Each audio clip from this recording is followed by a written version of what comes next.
بسم اللہ الرحمن الرحیم۔ دو نوجوان حضرت عمر رضی اللہ تعالیٰ عنہ کی محفل میں داخل ہوتے ہی محفل میں بیٹھے ایک شخص کے سامنے جا کر کھڑے ہو جاتے ہیں اور اس کی طرف انگلی کر کے کہتے ہیں، یا عمر۔ یہ وہ شخص عمر رضی اللہ تعالیٰ عنہ ان سے پوچھتے ہیں، کیا کیا ہے اس شخص نے؟ یا امیر المومنین، اس نے ہمارے باپ کو قتل کیا ہے۔ عمر رضی اللہ تعالیٰ عنہ پوچھتے ہیں، کیا کہہ رہے ہو؟ اس نے تمہارے باپ کو قتل کیا ہے؟ عمر رضی اللہ تعالیٰ عنہ اس شخص سے مخاطب ہو کر پوچھتے ہیں، کیا تو نے ان کے باپ کا قتل کیا ہے؟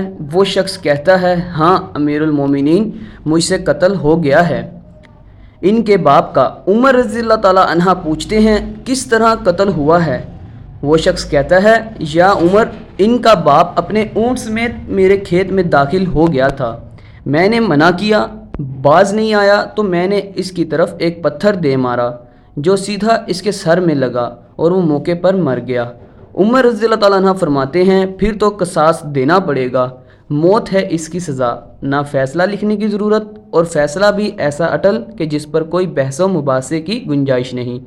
نہ ہی اس شخص نے اس کے کنبے کے بارے میں سوال کیا گیا، نہ ہی پوچھا گیا کہ تعلق کس قدر شریف خاندان سے ہے، نہ ہی یہ پوچھنے کی ضرورت محسوس کی گئی کہ تعلق کسی معزز قبیلے سے تو نہیں، معاشرے میں کیا رتبہ، کیا مقام ہے۔ ان سب باتوں سے بھلا عمر رضی اللہ تعالیٰ عنہ کو مطلب ہی کیا؟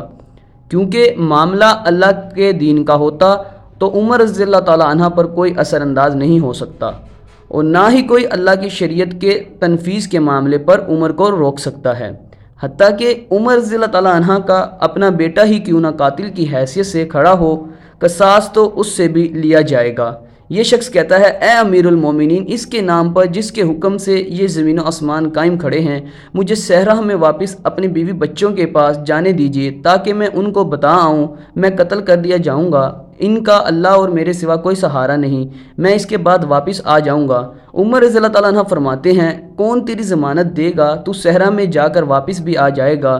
مجمع میں ایک خاموشی چھا جاتی ہے، کوئی بھی ایسا نہیں جو اس کا نام تک جانتا ہو، اس کے قبیلے، خیمے یا گھر وغیرہ کے بارے میں جاننے کا معاملہ تو بعد کی بات ہے، کون ضمانت دے اس کی؟ کیا یہ 10 درہم کے ادھار یا زمین کے ٹکڑے یا کسی اونٹ کے سودے کی ضمانت کا معاملہ ہے؟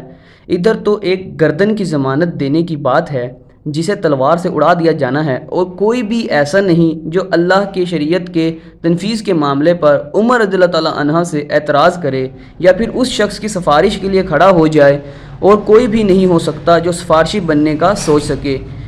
محفل میں صحابہ کرام رضی اللہ تعالیٰ عنہ پر ایک خاموشی سی چھا جاتی ہے۔ اس صورتحال سے عمر رضی اللہ تعالیٰ عنہ خود بھی متاثر ہیں، کیونکہ اس شخص کی حالت نے سب کو ہی حیرت میں ڈال دیا ہے۔ کیا اس شخص کو واقعی قصاص کے طور پر قتل کر دیا جائے اور اس کے بچوں کو بھوکا مرنے کے لیے چھوڑ دیا جائے؟ واپس نہ آیا تو مقتول کا خون رائگا جائے گا۔ خود عمر رضی اللہ تعالیٰ عنہ بھی سر جھکائے افسردہ بیٹھے ہیں۔ اس صورتحال پر سر اٹھا کر التجا بھری نظروں سے نوجوانوں کی طرف دیکھتے ہیں، معاف کر دوں اس شخص کو؟ نوجوان اپنا آخری فیصلہ بغیر کسی جھجک کے سنا دیتے ہیں، نہیں امیر المومنین، جو ہمارے باپ کو قتل کرے اس کو کیسے چھوڑ دیں؟ یہ تو ہو ہی نہیں سکتا۔ عمر رضی اللہ تعالیٰ عنہ ایک بار پھر مجمع کی طرف دیکھ کر بلند آواز سے پوچھتے ہیں، اے لوگو، تم میں سے کوئی جو اس کی ضمانت دے؟ ابو ذر غفاری رضی اللہ تعالیٰ عنہ اپنے زہد و صدق سے بھرپور بڑھاپے کے ساتھ کھڑے ہو کر کہتے ہیں، میں ضمانت دیتا ہوں اس شخص کی۔ عمر رضی اللہ تعالیٰ عنہ کہتے ہیں، ابو ذر، اس نے قتل کیا ہے؟ ابو ذر رضی اللہ تعالیٰ عنہ اپنا اٹل فیصلہ سناتے ہیں، چاہے قتل ہی کیوں نہ ہو۔ عمر رضی اللہ تعالیٰ عنہ سوال کرتے ہیں، جانتے ہو اسے؟ ابو ذر رضی اللہ تعالیٰ عنہ فرماتے ہیں، نہیں جانتا۔ عمر رضی اللہ تعالیٰ عنہ، تو پھر تم کس طرح ضمانت دے رہے ہو؟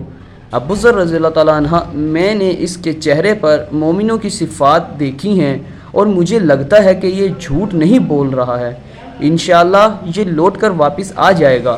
عمر رضی اللہ تعالیٰ عنہ، ابو ذر دیکھ لو، اگر یہ 3 دن میں لوٹ کر نہ آیا تو مجھے تیری جدائی کا صدمہ دیکھنا پڑے گا۔ ابو ذر رضی اللہ تعالیٰ عنہ اپنے فیصلے پر ڈٹے ہوئے جواب دیتے ہیں، امیر المومنین، پھر اللہ مالک ہے۔ عمر رضی اللہ تعالیٰ عنہ سے 3 دن کی مہلت پا کر وہ شخص رخصت ہو جاتا ہے کچھ ضروری تیاریوں کے لیے۔ بیوی بچوں کو الوداع کہنے، اپنے بعد ان کے لیے راہ دیکھنے اور پھر اس کے بعد قصاص کی ادائیگی کے لیے قتل کیے جانے کے گھر سے لوٹ کر واپس آنے کے لیے، اور پھر 3 راتوں کے بعد عمر رضی اللہ تعالیٰ عنہ بھلا کیسے اس امر کو بھلا پاتے؟ انہوں نے ایک ایک لمحہ گن کر کاٹا تھا۔ عصر کے وقت شہر میں الصلاۃ جامعہ کی منادی پھر جاتی ہے۔ نوجوان اپنے باپ کا قصاص لینے کے لیے بے چین اور لوگوں کا مجمع اللہ کی شریعت کی تنفیذ دیکھنے کے لیے جمع ہو چکا ہے۔ ابو ذر رضی اللہ تعالیٰ عنہ بھی تشریف لاتے ہیں اور آ کر عمر رضی اللہ تعالیٰ عنہ کے سامنے بیٹھ جاتے ہیں۔ عمر رضی اللہ تعالیٰ عنہ سوال کرتے ہیں، کدھر ہے وہ آدمی؟ مجھے کوئی نہیں پتہ یا امیر المومنین۔ ابو ذر رضی اللہ تعالیٰ عنہ آسمان کی طرف دیکھتے ہیں جدھر سورج ڈوبنے کی جلدی میں معمول سے زیادہ تیزی سے جاتا دکھائی دے رہا ہے۔ محفل میں ہو کا عالم ہے، اللہ کے سوا کوئی نہیں جانتا آج کیا ہونے جا رہا ہے۔ یہ سچ ہے کہ ابو ذر رضی اللہ تعالیٰ عنہ عمر رضی اللہ تعالیٰ عنہ کے دل میں بستے ہیں۔ عمر رضی اللہ تعالیٰ عنہ سے ان کے جسم کا ٹکڑا مانگیں تو عمر رضی اللہ تعالیٰ عنہ دیر نہ کریں، کاٹ کر ابو ذر رضی اللہ تعالیٰ عنہ کے حوالے کر دیں۔ لیکن ادھر معاملہ شریعت کا ہے، اللہ کے احکامات کی بجا آوری کا ہے۔ کوئی کھیل تماشا نہیں ہونے جا رہا، نہ ہی کوئی حیثیت یا صلاحیت کی پیمائش ہو رہی ہے۔ حالات و واقعات کے مطابق نہیں اور نہ ہی زمان و مکان کے بیچ میں لانا چاہیے۔ قاتل نہیں آتا تو ضامن کی گردن جاتی نظر آ رہی ہے۔ مغرب کے چند لمحات پہلے ہی وہ شخص آ جاتا ہے۔ بے ساختہ حضرت عمر رضی اللہ تعالیٰ عنہ کے منہ سے اللہ اکبر کی صدا نکلتی ہے، ساتھ ہی مجمع بھی اللہ اکبر کا ایک بھرپور نعرہ لگاتا ہے۔ عمر رضی اللہ تعالیٰ عنہ اس شخص سے مخاطب ہو کر کہتے ہیں، اے شخص، اگر تو لوٹ کر نہ آتا تو ہم تیرا کیا کر لینا تھا؟ نہ ہی کوئی تیرا گھر جانتا ہے، نہ ہی کوئی تیرا پتہ جانتا ہے۔ وہ بولا، امیر المومنین، اللہ کی قسم، بات آپ کی نہیں ہے، بات اس ذات کی ہے جو سب ظاہر و پوشیدہ کے بارے میں جانتا ہے۔ دیکھ لیجئے، میں آ گیا ہوں اپنے بچوں کو پرندوں کے چوزوں کی طرح صحرا میں تنہا چھوڑ کر، جدھر نہ درخت کا سایہ ہے نہ پانی کا نام و نشان ہے۔ میں قتل کر دیے جانے کے لیے حاضر ہوں۔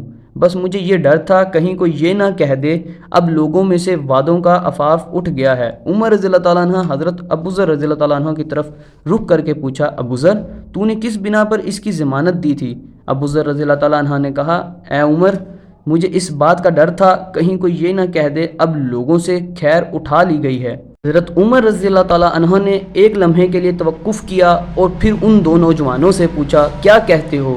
اب نوجوان جن کا باپ مرا تھا روتے ہوئے کہا، امیر المومنین، ہم اس صداقت کی وجہ سے اسے معاف کرتے ہیں۔ ہمیں اس بات کا ڈر ہے کہ کوئی یہ نہ کہہ دے کہ اب لوگوں میں سے عفو درگزر ہی اٹھا لیا گیا ہے۔